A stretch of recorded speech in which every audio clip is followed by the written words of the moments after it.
So what have I been playing? It's Yu-Gi-Oh! The Early Days collection. What is that? It's a collection of titles from the Game Boy era of Yu-Gi-Oh! Games. Specifically from the first show, not GX or 5Ds or Zexel or whatever, I don't really care. I think it's Zeal, no one knows. No one watched it.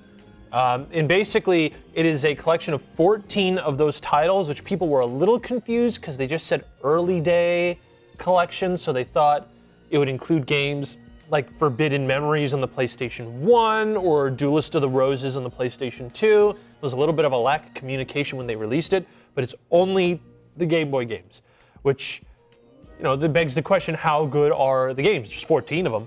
I'm not going to review every single game. This is just like a general review, but there's some fun ones like Sacred Cards. That's a golden oldie. You know, Reshift of Destruction. That's a really hard one, but that one's fun. And you know, a lot of the ones on the original Game Boy, they didn't age well at all. Because they're primarily based on the manga and like the Duelist Kingdom arc of Yu-Gi-Oh! And fun fact, the manga, for a good chunk of it, there was no official rules for Yu-Gi-Oh! So people were just playing like whatever, so the games just play like whatever, and you know, that's fine, I guess. You know, you got some later ones on the Game Boy Advance, like Dungeon Dice Monsters, and of course, you know, as previously stated, the cult classic Reshift of Destruction. And again, fun games. The game does a lot of enhancements because a lot of Konami's collections are really good, like the Ninja Turtles one and the Castlevania collections. They're really well done. They got a lot of filters. They have the whole instruction booklets for every single game scanned, so you can like zoom in and see stuff.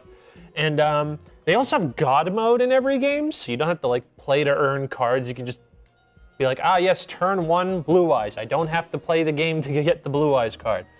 So a lot of really great enhancements, and there's online play for a bunch of titles too, you know?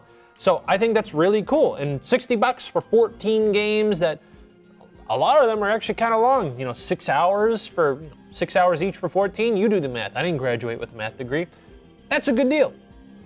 My only gripe is that half of them are just the same game. Like the first one, Yu-Gi-Oh! Duelist, on the Game Boy, like that's one game. And then the sequel is the same exact game, just with some new cards and a couple more people to fight. And the third game is just a couple new cards and some more people to fight. And that's like half of the games in the collection. So that's up to you. It's just a good collection. I think Konami's been doing pretty well with them. And they're still doing it because I saw they're doing they're doing a Gradius collection, which is even going to have a new Gradius game, which, again, super cool, super awesome. If you like collections and playing old games, Konami generally has the best collection, so I'd recommend this on top of their other previous ones. So I'm thinking probably like 7 out of 10 for this one. It's good. It's not what people were expecting, because I'm pretty sure a lot of people, again, were expecting the console games, but it's not that. But for what it is, and if you look at it, it's a good way of just preserving titles, because I never thought I would ever see a Yu-Gi-Oh! Game Boy game ever released ever again. So it's solid. It's good. It's good for what it is.